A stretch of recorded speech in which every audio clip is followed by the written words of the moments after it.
3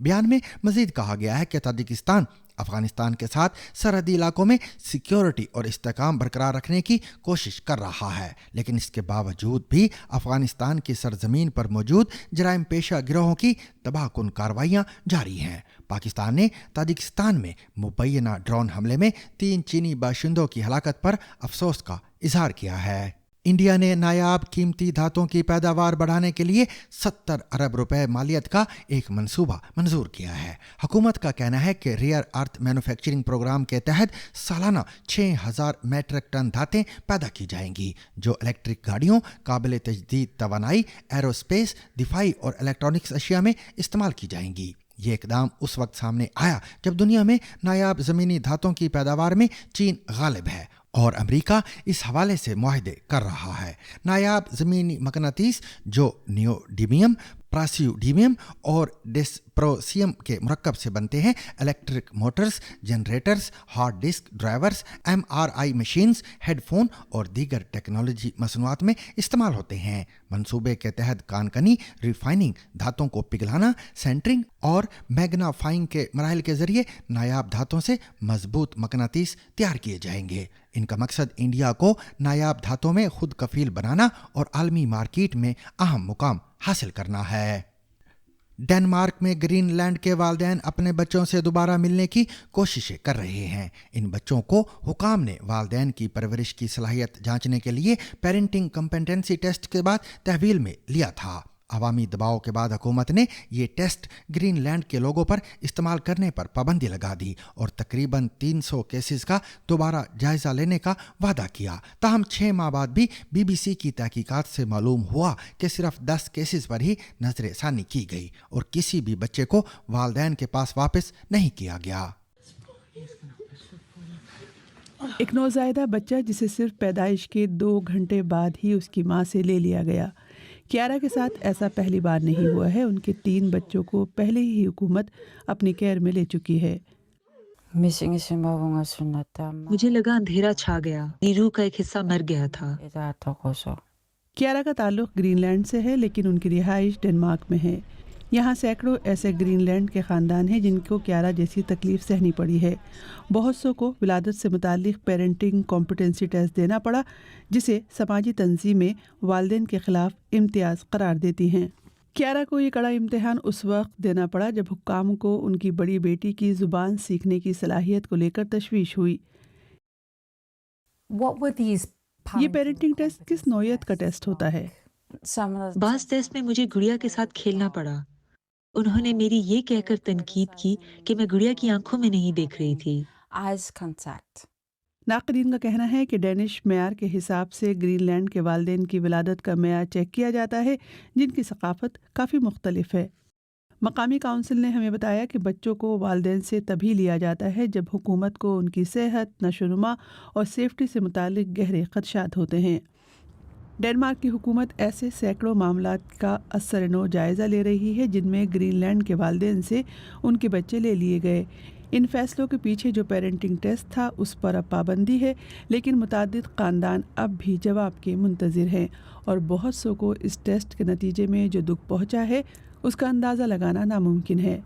ہماری تفتیش میں یہ بات سامنے آئی ہے کہ گزشتہ 6 ماہ میں حکومت نے صرف 10 معاملات پر اثر نو غور کیا ہے۔ گورنمنٹ کے ریویو کے بعد ابھی تک ایک بچے کو بھی گرین لینڈ کے والدین کو واپس نہیں دیا گیا ہے۔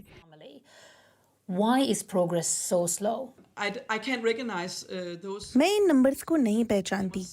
Those numbers come from the units یہ اعداد و شمار حکومت کے ہی ہیں، اس ایجنسی کے جس کے آپ انچارج ہیں۔ agency that you're in charge of. I'm not saying. ہم اس بات کو یقینی بنانا چاہتے ہیں کہ ہم ہر اس کیس کو دیکھیں گے جن میں پیرنٹنگ ٹیسٹ کے بعد گرین لینڈک پیرنٹس سے لے کر بچوں کو حکومت کی کیئر میں دے دیا تھا۔ Progress, yes. کیارا اور ان جیسے والدین کے لیے یہ کوشش بہت کم اور بہت دیر سے کیا گیا اقدام ہے۔ ابھی ان کی لڑائی جاری ہے، اس امید کے ساتھ کہ ان کے بچوں کو انہیں واپس کر دیا جائے گا۔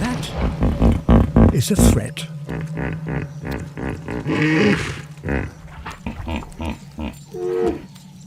It's time to lead her cubs away.